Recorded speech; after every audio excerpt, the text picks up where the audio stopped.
Hasteni hoda hamkraitai hoda rung naikungni Montri Tinku Raini yakti tini phiogi rejaka Salthang Tripura Hangkor Beremni Khelo Tripura Praia Games. Agartolani Khudiram Bosu English Medium School Songsajak o Salni Pandavo Montri Tinku Raino kari bahaino manjakha Agartala Municipal Corporation ni Mayor tai Sadramnagar ni MLA Dipok Mojumdar manjakha thungmung naikungni dagi phangno khobai juda juda adongrok o salo Para Games thungmung no যারা আজকের প্রতিযোগিতায়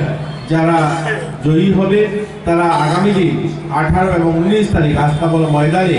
আমরা আমাদের গোটা রাজ্যের থেকে আজকের অনুষ্ঠানের মধ্যে দিয়ে যারা আসবেন ত্রিপুরা প্যারা আমরা অলিম্পিক করব সেখানে গত বছর আমরা করেছি আপনারা দেখেছেন কিছুক্ষণ আগে মাননীয় মুখ্যমন্ত্রী যে পুরস্কার ঘোষণা করেছেন এই পুরস্কারটা আপনারা জেলায় দেখেছেন কিন্তু রাজ্যের থেকে আমরা 10 জনকে 10 জন ছাত্রছাত্রী যারা 12 এবং 10 এর যারা টপার হন তাদেরকে 54,000 12 এর জন্য এবং 10 এ যারা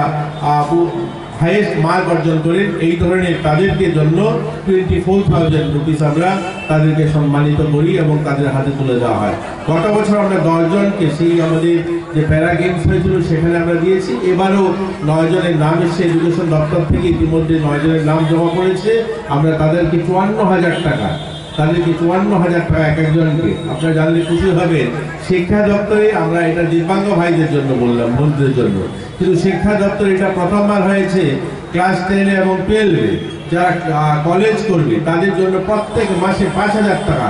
100 জনকে দিচ্ছে রাজ্য সরকার এবং 100 জন যারা 10 এ তাদেরকে 5,000 টাকা মাসে দিচ্ছে এই স্কিম চালু করেছেন এবং আমাদের দিব্যাঙ্গ ভাই বোনদের জন্য 10 জনকে 54,000 টাকা 24,000 টাকা বাৎসরিক আমরা তাদের হাতে তুলে দিচ্ছি আমাদের রাজ্য সরকার সময় সময় অনেকগুলো পরিবর্তন